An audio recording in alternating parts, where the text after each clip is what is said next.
Morning everyone, welcome back to another episode of Bareham Engines.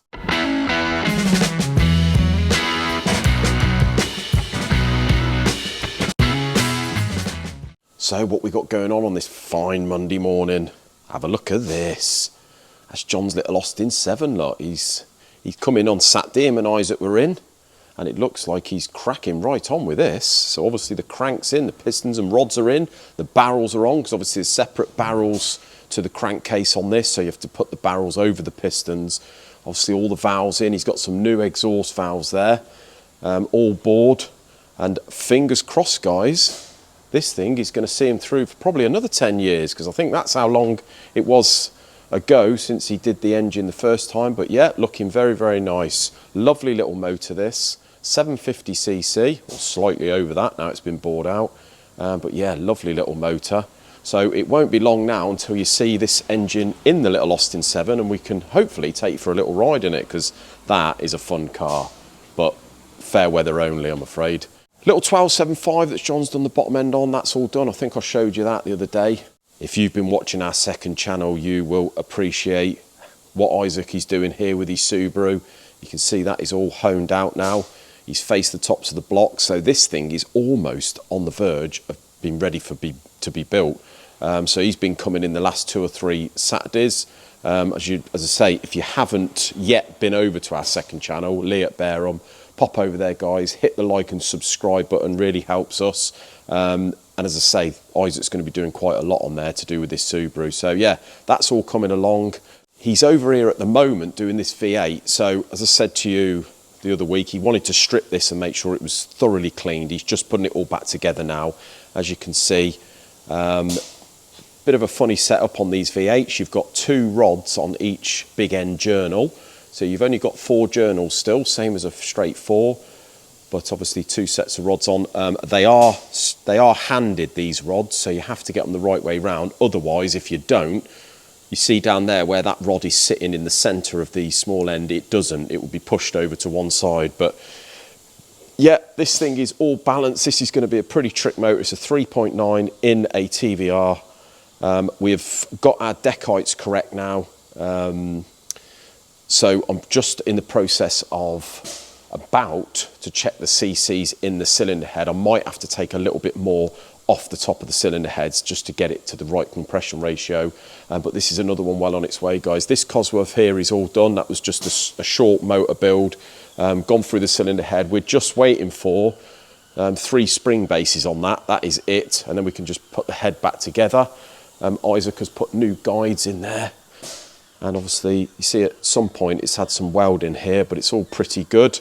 A few little blowholes, but they don't matter at all. It's all out the way of the gasket line. So yeah, that is another one out the door before Christmas guys, because as I've said to you, we're trying to get as much as we can out the door before Christmas, because obviously we're going to be having some work done here in the first couple of weeks of January. So yeah, we've got to have a tidy up of this once that machine over there is out of the way. They were meant to pick that up Friday, but they didn't. So hopefully today, because it's sort of sitting in the doorway now, bit of a nuisance. But I've got this Cosworth to do, so I'm going to hopefully, this is not going to be done before Christmas, but I'm hopefully going to get it all stripped and sort of can give the customer the good news or the bad news. But we've got a new block down there to put in it.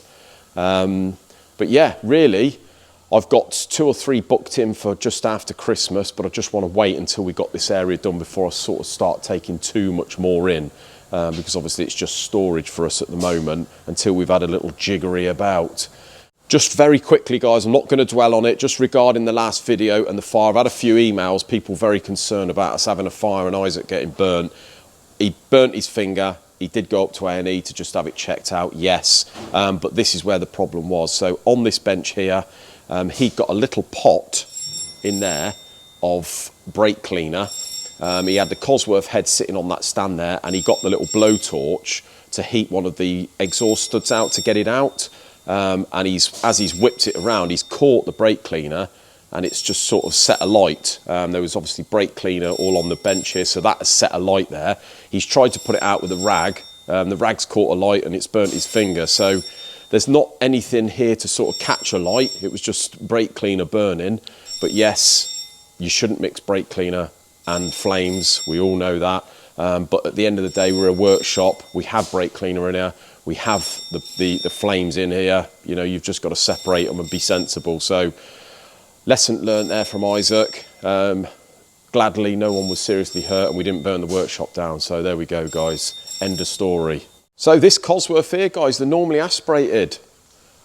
Paul and Pete are coming over on Wednesday to come and pick this one up, guys. So, as many of you pointed out on my Facebook page, that the bout was slack. Don't forget to do the bout up, you said. I'm not going to forget to do the bout up.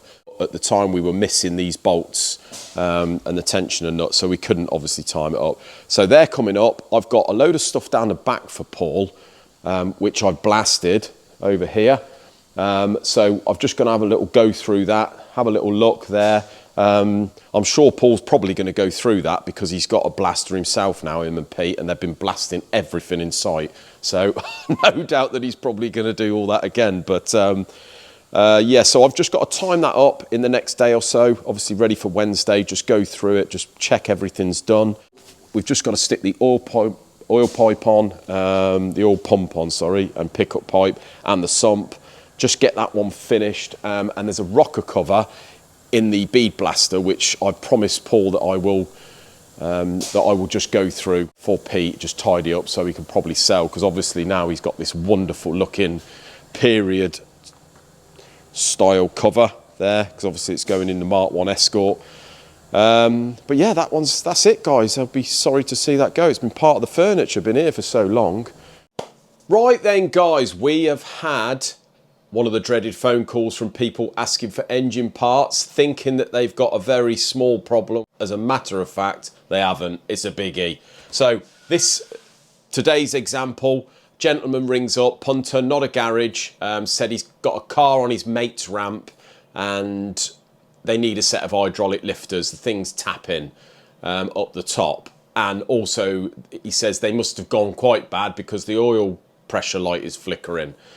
And I said, well, first of all, can I have your registration? So I put the registration in. Sure enough, it's not hydraulic lifters, it's solid lifters in that vehicle. And I said, what does the noise sound like? He said, well, it sounds like a heavy tapping up the top, like just a lifter gone. And I said, if I was you, get the sump off, check your big ends out, take them off, let's have a look in there. And sure enough, he's got an end gone. So what happens, or what tends to happen in that instance, is the shells have gone that much that the piston is coming up, clouting the head, which sounds like a top end, and that is obviously your oil pressure issue. So the guy's got a scrap motor. It was an old Z-Tech anyway, so car's probably not that valuable. But I could have easily sold him a set of buckets for whatever they are, 180 quid, but that ain't going to solve his problem. We get quite a lot of emails and phone calls like that, guys, where we just know by what they're asking, 9 times out of 10, you've got a bigger issue here. Usually it's people ringing up saying, can I have a set of big end shells? And we say, why do you want a set of big end shells? Well, about 15 miles ago, it just started knocking, but caught it in time. We've took the big end caps off. The crank looks perfect. And we're like, crank ain't perfect. Oh, it is. It looks lovely and shiny. Might look shiny. It's knackered. So, you know, it not necessarily do they have to hammer their arse off and get nice and blue around the, you know, nice and hot there, so the journal looks all churned up. What they're actually looking at is a journal that is still sort of polished and looks okay, but if you actually measured it with a micrometer, you're probably 3 or 4 thou down. And not only that, but the crank's bent, so the next thing to go are going to be your mains. So we could more than willingly sell you a set of big end shells for 60, 70 quid. You put them in there, 10 mile down the road, it does it again. Complete waste of time, guys. So yeah, probably best if you take it to an expert rather than your sort of mate having a go. Usually we find that garages sort of know this and they could diagnose that before they go asking for shells and buckets and things like that. So yeah, unfortunately, it sounds like the guy has to either buy a second-hand engine. He certainly ain't going to want to get involved with that old Z-Tech there for what it's in. But yeah, happens all the time to us. So just let that be a lesson to you guys. Okay, so just timing up Pete's Normally Asperated Cosworth here. First thing I've done, is I put our dial gauge down at number 1. See the piston down there, and got true TDC. You know how to do that because I've done that in previous videos. And then I've marked it on here with our little marker. You see we've got our Newman Cams wheel there. Unfortunately, the wheels that one of our viewers had made for us, wherever they are, these little beauties here, they're a bit bigger diameter, and you can't put one on the Cosworth with the water pump on. And because this water pump's on, that's why I'm just using the Newman Cams. But I shall be adapting that for the Cosworth, and we shall be using one certainly on this V8 when Isaac gets to it. But yeah, the only reason I'm showing you this, guys, is because I've been to the Newman catalogue. These are fast road, normally aspirated cam, and they time up 110 on the inlet and exhaust. So we've got 110 degrees after TDC on the inlet and before TDC on the exhaust. So what I do, dial gauge down on the hydraulic lifter down the side there, you can just about get one on, and then we just have to turn it round until we get 110 degrees, and find basically right in the centre of the dwell on the lift of the camshaft, same as we do on the crank. But these Quaife sprockets here, we absolutely love these. These are the peg type, a bit like the Porsche 911s, and what you've got down the back there, so you've got this plate here, and then this sprocket slides over the insert that goes over the cam, and you've got offset holes at the back. So what you do is when you've found your perfect timing, you've got a little peg here, and you've basically have a look round with a torch. If I just grab a torch, you can see what I mean. See there how the holes are offset? So the peg will only go in one hole, no matter where it is. So you do that on both, guys, nice and easy. Saves undoing the 6 Allen keys they normally have and sort of moving them on the angle gauge there. We just literally find a hole that fits, bang the peg in, job done.